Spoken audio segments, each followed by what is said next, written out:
สวัสดีครับ วันนี้ก็วันที่9ธันวาคมปี68นะครับ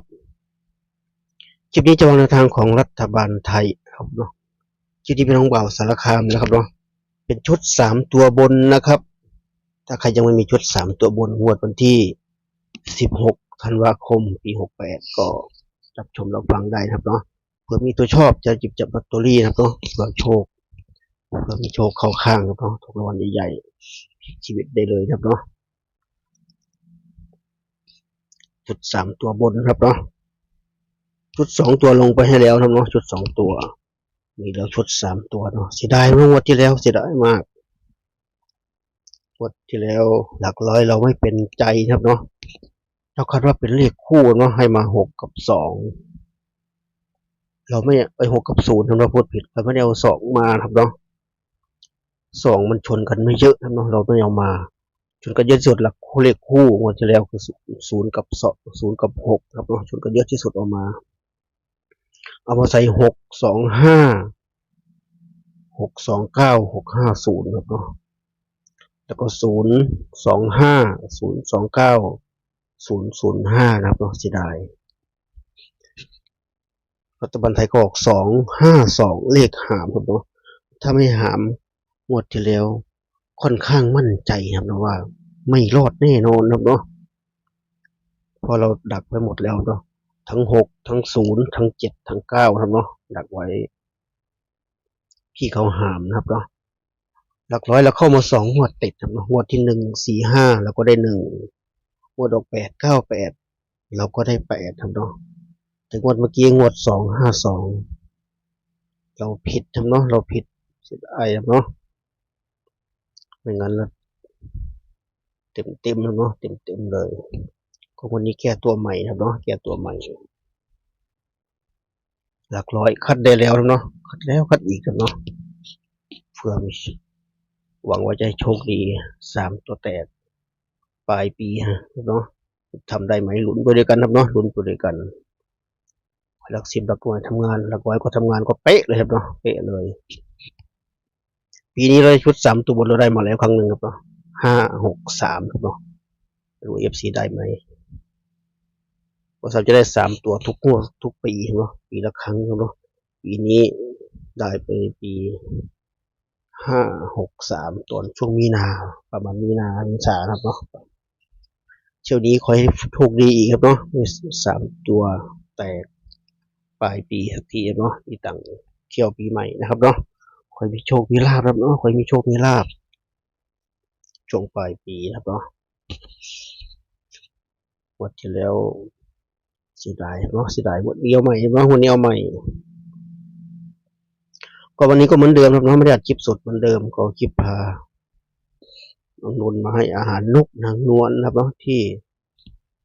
สถานตากอากาศบางปูครับเนาะช่วงนี้เลยเนาะหน้านี้เลยใครอยากมาเที่ยวก็มาได้เลยครับเนาะสถานตากอากาศบางปู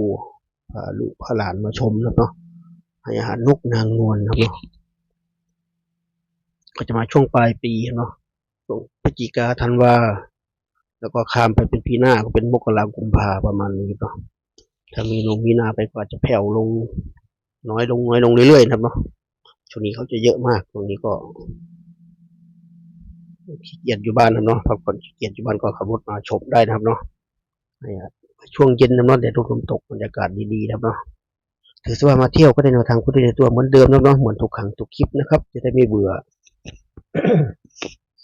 อยู่ด้วยกันไปครับเนาะไม่ต้องใจร้อนครับเนาะจุกให้ครบเวลานะครับเนาะครบเวลาตามกฎเขานะครับเนาะถ้าเราไปทำตามกฎเขาเราอยู่เขาไม่ได้นะครับเนาะ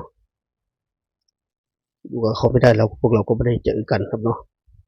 ก็ใจเย็นๆครับเนาะใจเย็นที่แนวทางครับเนาะก็วันนี้ใครสะดวกจดไว้นะครับเนาะสะดวกจดเราแคปก่อนเราแคปเหมือนเดิมครับเนาะหลักร้อยวันนี้คัดได้แล้วนะเนาะวันนี้ขอให้กลับมาเข้าเหมือนเดิมหลังจากเข้ามา2 งวดติดครับเนาะหลักร้อยนะครับงวดที่แล้วพลาดไปวันนี้ให้กลับมาเข้าเหมือนเดิมแล้วก็หลัก10ตำรวจก็ทำงานเหมือนเดิมครับเนาะก็นี่คัดได้แล้ววันนี้เด่นชนกันเยอะที่สุดนะครับคือ7กับ3กับ5กับ9นะเนาะไม่มีเลขคู่เลยครับเที่ยวนี้ไม่มีเลขคู่เลย จะคู่ชนน้อยสุดครับเนาะขัดไปขัดมาชนกันเยอะสุดคือเลขคี่ครับเนาะเลขคี่มี7มี3มี5มี9นะครับมี7มี3มี5มี9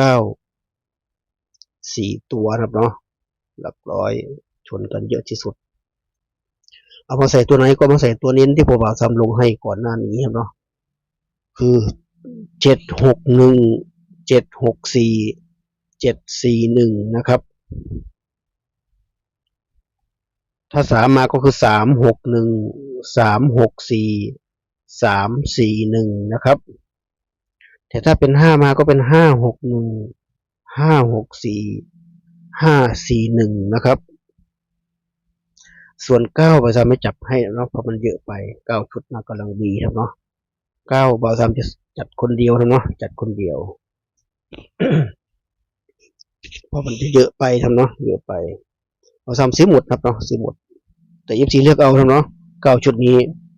ชอบคู่ไหนก็เอาคู่นั้นก็ได้ครับเนาะไอชุดไหนเอาชุดนั้นเลยก็ได้ ส่วนบาซามจัดหมดทำเนาะทั้ง9ชุดนี้แล้วก็หลักร้อย9อีกนะผมก็จัดอีกสรุปแล้วเราจัด12คู่เนาะ12ชุดไม่ใช่เพิ่มคู่12ชุดครับเนาะจัดนะครับเนาะส่วนให้ FC ให้แค่9ชุดครับเนาะเดี๋ยวจะเยอะไป FC ชอบคู่ไหนก็จัดคู่นั้นครับเนาะในบรรดา9ชุดนี้นะบ่าวซ้ำเน้นคือหลัก7หลัก3ครับเนาะชอบที่สุดคือหลัก7หลัก3นะครับ ขีดเส้นใต้ให้นะครับเนาะหลัก7หลัก3คือ761 764 741นะครับเนาะหลัก7ชอบสุดแล้วก็หลัก3นะเนาะชอบสุดคือ361 364 341ขีดเส้นใต้ให้นะเนาะตัวไหนชอบที่สุดขีดเส้นใต้ให้แดงๆครับเนาะส่วนหลัก5ก็ชอบลงมาครับเนาะก็ครบถ้วนนะสำหรับทางของบ่าวสารคามงวดวันที่16ธันวาคมปี68ทั้งชุด3ตัวและชุด2ตัวเนาะถ้าใครไม่ชอบที่บ่าวจับหลักร้อยมาใส่ชุด2ตัวที่ชอบที่จัดให้ครับเนาะเลือกคู่อื่นได้เลยนะครับคู่อื่นได้เลยไม่ชอบ61 64 41ของบ่าวสารคามเลยชอบตัวอื่นมากกว่าชอบ40 41 47มากกว่าก็จัดไปครับเนาะจัดไปหลักร้อยชอบที่ไม่ชอบชุด2ตัวเลย เลขไม่ค่อยสวยเลย64น่าจะออกยาก61ก็จะน่าจะออกยากก็เอามาใส่60 40 47ก็ได้นะครับเนาะ3คู่นี้ก็ได้เดี๋ยวบ่าวซ้ำลงชุด2ตัวลงประกบกันให้นะครับเนาะจะได้เห็นทั้งชุด2ตัว3ตัวไปด้วยกันเลยครับเนาะจะได้ประกบกันได้เลยถ้าชอบนะเนาะถ้าชอบมันบ่าวซ้ำก็อย่างที่บอก9ชุดนั้นเนาะ9ชุดนั้นจัดไปเลย9ชุดที่บ่าวซ้ำพูดอยู่ที่บ่าวซ้ำจัดหมดแล้วนะครับที่อัดคลิปนี้จัดหมดแล้วรอลุ้นอย่างเดียวนะเนาะไม่ถึงศึกใหญ่ศึกถึงแสนนะครับฝากไว้เขียนเงียบเนาะทุกคนเฮงๆรวยๆเนาะมีต่อที่เราพัฒนาฮานอยให้นะครับเนาะฮานอยFCทางช่องครับเนาะมีเวลาคลิปฝากไว้แค่นี้นะครับเจอคลิปหน้าคลิปนี้ก็สวัสดีครับ